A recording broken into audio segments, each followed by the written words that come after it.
आप सभी लोगों को पता ही होगा कि मुकेश अंबानी जी के घर के पास एक कार पाई गई थी जिसमें एक्सप्लोजिव्स पड़े हुए थे और एक लेटर भी बरामद हुआ था जिस पे लिखा था, ये तो सिर्फ एक ट्रेलर है नीता भाभी और मुकेश भैया, अगली बार ये सामान पूरा होकर तुम्हारे पास आएगा और पूरा इंतजाम हो गया है।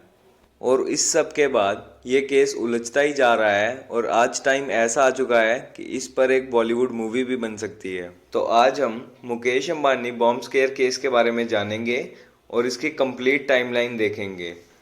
तो हेलो फ्रेंड्स, मैं आपका दोस्त और होस्ट उमित और स्टडी ग्लोस पे आपका बहुत बहुत स्वागत है। लेटेस्ट अपडेट्स के लिए स्टडी ग्लोस के टेलीग्राम चैनल को ज्वाइन कीजिए and follow me on Instagram, Twitter और Facebook for any of your queries. तो चलिए स्टार्ट करते हैं। 25 फरवरी को एक Scorpio car 20 explosive gelatin sticks और एक थ्रेट लेटर के साथ मुकेश अंबानी के मुंबई वाली रेजिडेंस एंटीला के पास मिली थी। और पुलिस को पता लगते ही सचिन वाजे, जो मुंबई की क्राइम इंटेलिजेंस यूनिट के हेड हैं, वो इन्वेस्टिगेशन के लिए पहुंचे और सचिन वाजे ही इस केस के लीड इन्वेस्टिगेटर भी बन गए। लेकिन मुकेश अंबानी, जो इंडिया के रिचेस्ट पर्सन हैं, उनके घर के पास बॉम्ब प्लांट करना इतना आसान भी नहीं है।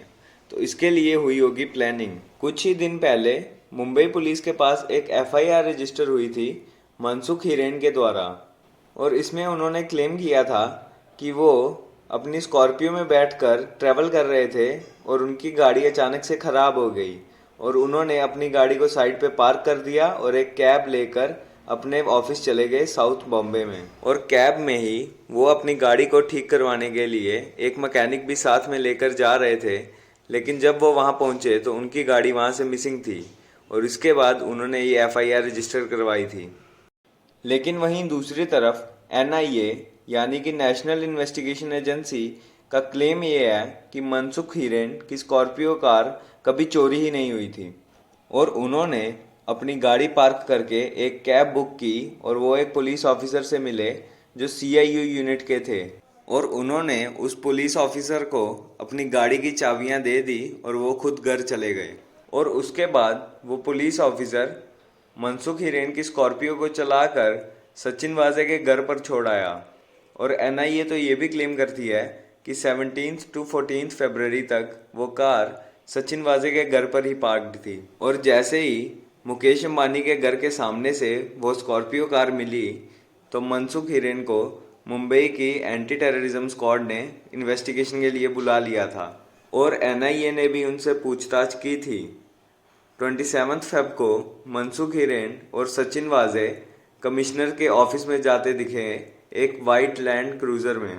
और नेक्स्ट डे 28 फेब को सचिन वाजे के अंडर काम करने वाले एपीआई रियाज काजी सचिन वाजे की बिल्डिंग में गए और उस बिल्डिंग की 17 फेब से 24 फेब तक की सीसीटीवी फुटेज ले आए।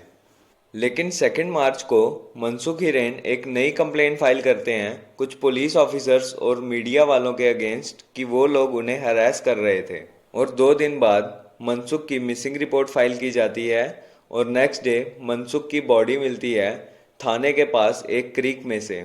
इस सब के बाद महाराष्ट्र के ex CM Devendra Fadnavis questions उठाते हैं सचिन वाजे के रोल पर इस केस में और उनका कहना था कि सचिन वाजे मनसुख हिरेन को इस केस से पहले से ही जानते थे। मनसुख हिरेन की पोस्टमार्टम रिपोर्ट में भी कुछ ज़्यादा खास पता नहीं चलता है। और 2 दिन बाद National Investigation Agency Ambani bomb scare case, Mansukh Hiren death case and Scorpio car stolen case, इन तीनों केसेस को अपने अंडर ले लेती है महाराष्ट्र एटीएस से। 13 मार्च को एनआईए सचिन वाजे को इंटेरोगेशन के लिए बुलाती है जो 12 घंटे तक चलती है और उसके बाद सचिन वाजे को अरेस्ट कर लिया जाता है। 14 मार्च को सचिन वाजे को पुलिस कस्टडी में भेज दिया जाता है और 16 मार्च को एक टॉप लेवल मीटिंग होती है महाराष्ट्र सीएम, होम मिनिस्टर और महाराष्ट्र के डीजी और कमिश्नर ऑफ पुलिस के बीच में। लेकिन फिर 17 मार्च को मुंबई पुलिस कमिश्नर परमबीर सिंह को ट्रांसफ़र कर दिया जाता है और हेमंत नागरेले को लाया जाता है। और इस पर महाराष्ट्र के होम मिनिस्टर अनिल देशमुख का कहना था कि परमबीर सिंह ने काफ़ी सारे सीरियस और अनफॉरगॉटेबल मिस्टेक्स की हैं।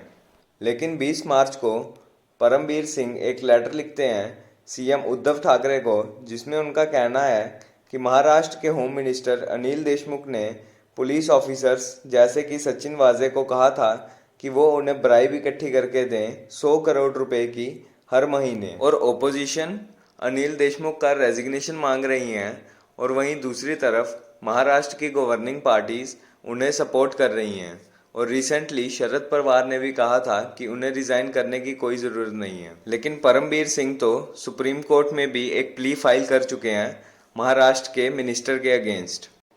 एनआईए ने अब तक 2 ही मेन एविडेंस पब्लिक किए हैं, जिसमें से एक है मुलुंड टोल नाके की सीसीटीवी फुटेज, जिसमें 25 फरवरी को स्कॉर्पियो और एक इनोवा मुंबई एंटर करती दिखती हैं, लेकिन वापसी के टाइम पर खाली एक इनोवा वापस आती है।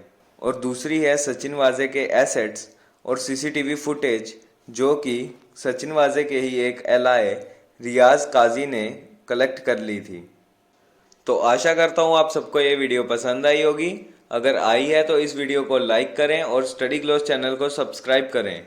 This is Umit Verma signing of.